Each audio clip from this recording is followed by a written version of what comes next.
What's taking Xander so long with this footage?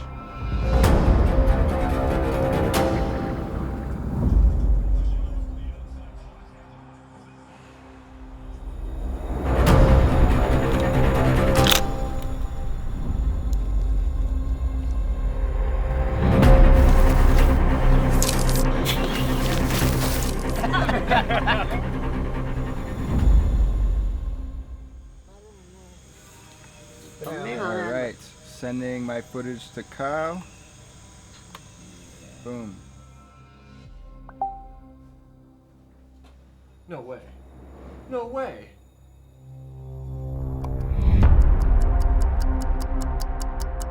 When you edit for someone with millions of followers, you're not just cutting the clips. You're telling their story. You're building it, choosing what stays and what ultimately doesn't. You're shaping the emotion on the film, controlling the pace, deciding when to let a moment breathe and when to pick up the intensity.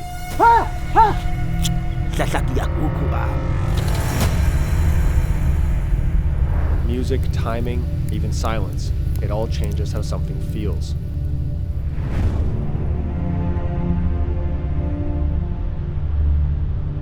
And most of the time, no one will even notice it, because if it's working, then it's kind of invisible. But this partnership between Xander and I definitely didn't just happen right away. The very first edit that I ever worked on definitely didn't go as planned.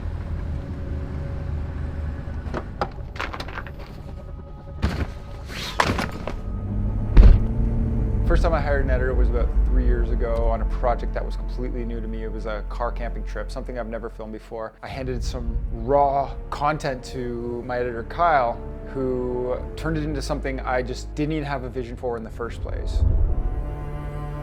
He definitely got something that he was not expecting. And to be honest, I watched a ton of his content to get a feel for it and understand it a little bit better, and I just completely missed the mark. And that's kind of the reality of this entire process.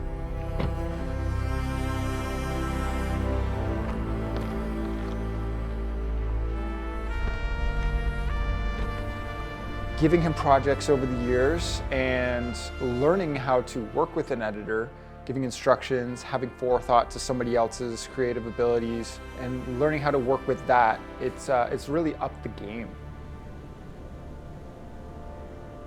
You're not always going to land on the same idea right away. Sometimes I interpret the footage one way and he had filmed it with a completely different meaning in mind. And if we're not on the same page, then nobody's ever going to be happy with the final product. But with good communication, that's where that trust actually starts to build. There's been times with the lack of instructions and me having a creative vision has left the project being not succinct to what I wanted without me having told them, to then me being disappointed. In those times, we've talked about them and addressed them, and we've just absolutely come to like a really good understanding, and moving forward, we've really improved our communication and the projects themselves. But there's also been times where I've just been absolutely blown away by just the sequencing of things, the flow of things, and just has left me very happy to have paid the money that I had for a good editor, because they do things in a very creative way that leaves you in appreciation.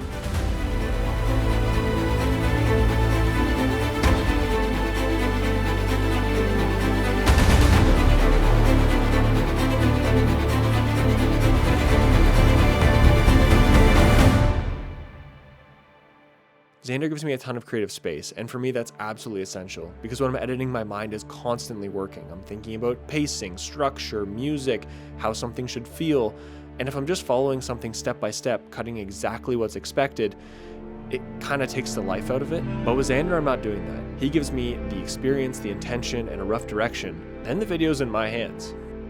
You know, like after years of filming, I have a certain style, and I film a certain way, and I'm already thinking about the way I'm going to edit in the way that I film.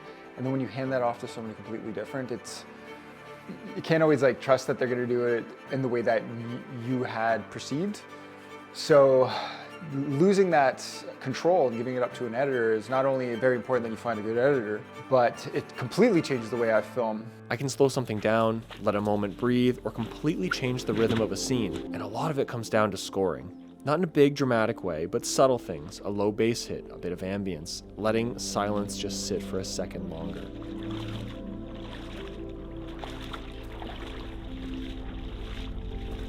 Those small choices, they change everything. And that's what makes it feel like I'm actually a part of the film, not just assembling it, but building it, like you bought something from IKEA and are assembling it at home, or you're making something from scratch. There's some very key fundamental parts of a YouTube video which are just absolutely essential. Thumbnail, that's the marketing, that's the packaging, that's getting people in the door, as long as the title. Those two things are extremely important, the title and the thumbnail. And then the intro. The intro is exceptionally important. You know, Kyle doesn't touch the title, Kyle doesn't touch the thumbnail, Kyle touches the intro. But throughout the entirety of the film, Kyle adds so much creative drive and spice. Once the product's in Kyle's hands, I pretty much don't even talk until it's done. Once that trust exists, then the story really begins to take shape, because I'm not just seeing the footage when it's finished, I'm actually a part of it while he's filming it. All right, hey Kyle. Okay, so here's the plan. This is the video idea, the skit idea that we're doing. Kyle, you there? Can you hear me?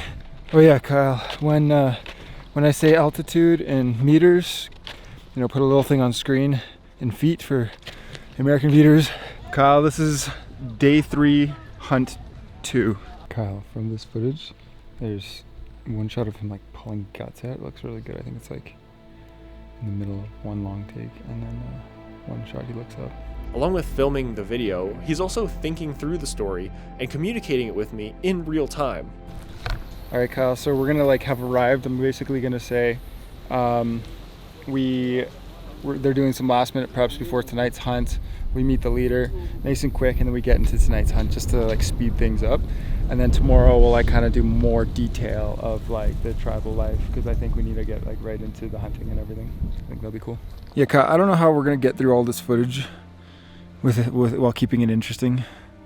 I'm gonna let you work miracles of like making it real quick and punchy and nice. So by the time the footage gets to me, I already know what he was feeling in that moment, where he sees certain shots and how he wants things organized. I know what mattered to him, what didn't, and what he was totally unsure about. Because the edit doesn't just start when I open the project. It starts on the trip. If you have a vision for things, you got to explain it. And probably the best way to do that is through just direct communication on camera, so they can see it as they're going through the footage. Because you have an idea for something, they have their own idea. Just do it right there on camera is probably the best way to do it. You shoot your footage, you tell them how you feel, what you think, and that's right there in footage that they can look at as they're editing. It's the best way you can talk with somebody.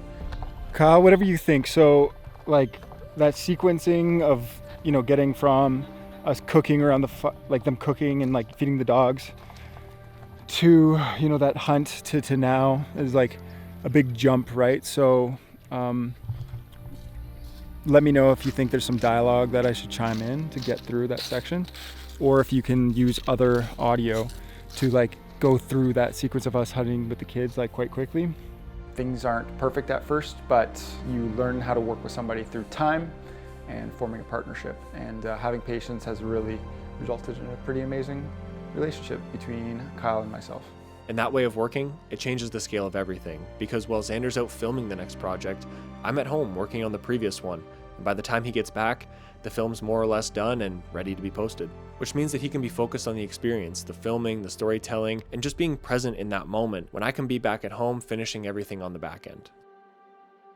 Honestly, I'm not fearful of taking on massive projects anymore. I just filmed a 32-day Himalayan expedition where we trekked to Everest Base Camp and then climbed a big old mountain. And there's just a terabyte of footage. And if I had to go sit down and edit that thing for a month, I would be a changed man for the worse. But being able to dump this all on Kyle, who absolutely loves these types of projects, just changes the game. It's changed like my ability to go on bigger and more badass expeditions, because I can just hand that footage to somebody who knows how to deal with it. And on my end, it gives me time. I can sit with the footage, go through everything, and really take the time to build it properly, because these edits take me about a month, and a big part of that is the music.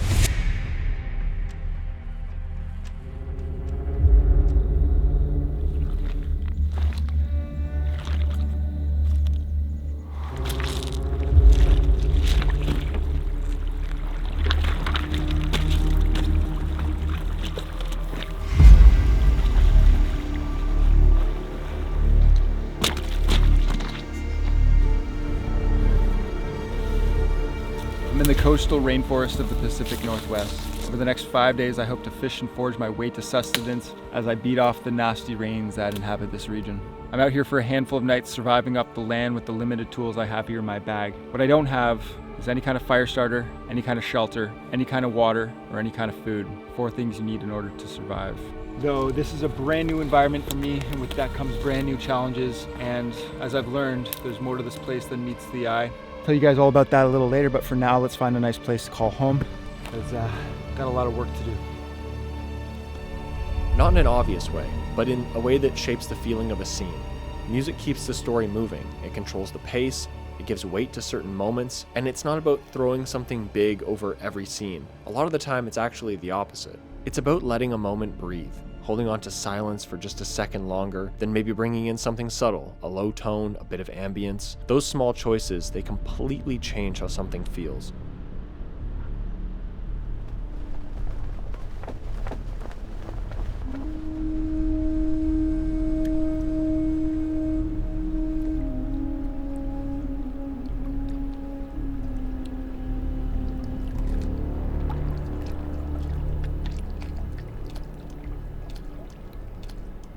And it's not about telling the audience what to think, it's just about helping to make them feel it. Whoa! Alright, bear's looking over here.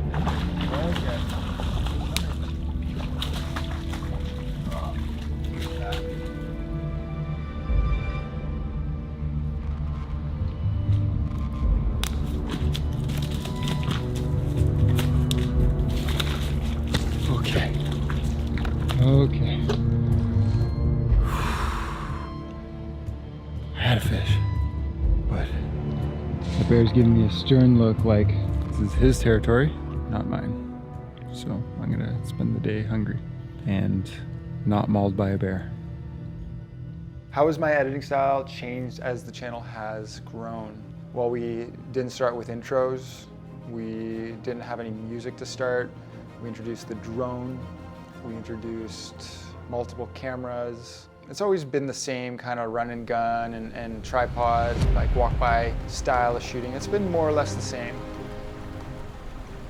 But most of what gets filmed never even makes it into the video. For every moment that you do see, there are dozens that you don't. It's just cutting repetition and removing the parts that don't make the story move forward, and then taking what's left and shaping that into something that actually flows. Because it's not about showing everything, it's about showing what actually matters. There's redundancy in takes and redundancy in shots, and there's things and compositions that might look similar, and you're just constantly scrapping things. And you're just striving for good retention on a video, so you're just taking the best parts and you're just smushing them together and trying to drive that story throughout. It's a lot easier for the editor to look at the footage objectively because I don't know how hard that shot was to get or why you even got it. So if I look at a scene or a clip and I find it uneventful or unnecessary, for the most part I just delete that because it's probably not going to move the story forward and keep the audience engaged, which ultimately is my entire job.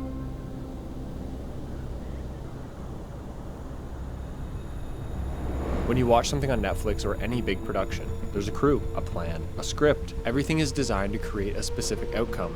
But YouTube is different. It's creator driven. It can be the simplest video or something that feels like a full documentary. But at its core, it's someone choosing to share something that they actually care about.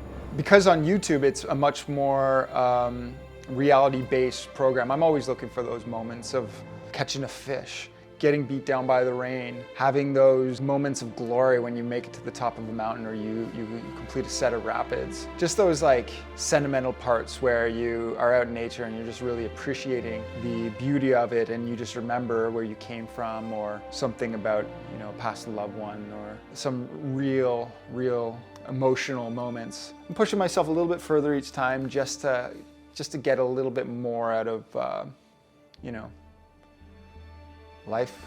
And that's what Xander does really well. He's not manufacturing an experience, he's just doing things he genuinely wants to do. And I think that's why people connect with it, because it's not trying to be something, it just is. I think as I've grown as a creator and an adventurer, I kind of had this lifting power beneath my my butt or like a wind in my sails, and it's very motivating to keep pushing myself physically, mentally, and creatively each time, and to see the progress. It all just kind of pushes you along in this beautiful way, and I'm satisfied, but it's always exciting to see where it can go, and that's what really drives me. At the end of the day, it's easy to look at a video and just see an adventure, but there's way more to it. There's a part that's lived and a part that's built. The experience, the footage, the edit, all coming together to tell one story. And my job in all of it is to make sure that feeling carries through, because it's not really about how big the adventure is, it's about whether people feel something when they watch it, and that's what makes it work.